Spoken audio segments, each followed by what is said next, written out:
അതെവിടെ നിന്നാണ്? LDF-ൽ നിന്നല്ല, UDF-ൽ നിന്നല്ല. പിന്നെ ഒരു MLA-യുടെ വോട്ട് എങ്ങനെ BJP കിട്ടി? രാഷ്ട്രപതി ഇലക്ഷനിൽ BJP-യുടെ വോട്ട് ശതമാനം കഴിഞ്ഞ ലോക്സഭാ ഇലക്ഷനിൽ 13-ൽ നിന്ന് 19% മാറി. ഇപ്പോൾ ഭരണത്തിലെ ഏറ്റവും ഉയർന്ന ഒരു പോലീസ് ഉദ്യോഗസ്ഥൻ RSSന്റെ ദേശീയ നേതാക്കളെ പോയി കണ്ടിരിക്കുന്നു. അത് ചർച്ച ചെയ്യണ്ടേ? അജണ്ടയിൽ ഇല്ലായിരുന്നു. ഞാൻ ആവശ്യപ്പെട്ടു യോഗത്തിന്റെ തുടക്കത്തിൽ തന്നെ ഇത് പറയാം. അപ്പോൾ അതിനെ സംബന്ധിച്ച് ഈ വിഷയം ഉൾപ്പെടുത്തണമെന്ന് ആവശ്യപ്പെട്ടു.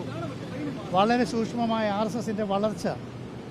അപ്പോൾ മറ്റ് കക്ഷികൾ, CPI ഉൾപ്പെടെയുള്ള കക്ഷികൾ ഈ കാര്യത്തിൽ അവരുടെ നിലപാട് ആവശ്യപ്പെട്ടു. ADGP മുഖ്യമന്ത്രിയെ, ദേശീയ നേതാക്കളെ കണ്ടത്, RSS ദേശീയ നേതാക്കളെ കണ്ടത്. ഞങ്ങളുടെ നിലപാടിൽ ഒരു മാറ്റവും വന്നിട്ടില്ല. തീരുമാനം ഇപ്പം പത്രസമ്മേളനത്തിൽ പറയും. ഞങ്ങളുടെ നിലപാടിൽ യാതൊരു വെള്ളവും വരുത്തില്ല. ഞങ്ങളാണ് ആദ്യം.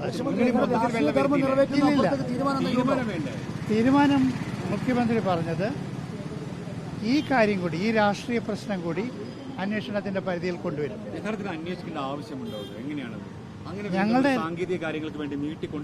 ഞങ്ങൾ ഈ യോഗത്തിന്റെ തുടക്കത്തിൽ നിങ്ങളോട് യോഗത്തിന് കയറുന്നതിന് മുമ്പ് പറഞ്ഞ പോലെ തന്നെ ഇതൊരു രാഷ്ട്രീയ പ്രശ്നമാണ്. ഇതിനെ രാഷ്ട്രീയമായിട്ടാണ് കൈകാര്യം ചെയ്യേണ്ടത്. അന്വേഷണ പരിധിയിൽ കൊണ്ടുവരേണ്ട ആവശ്യമില്ല.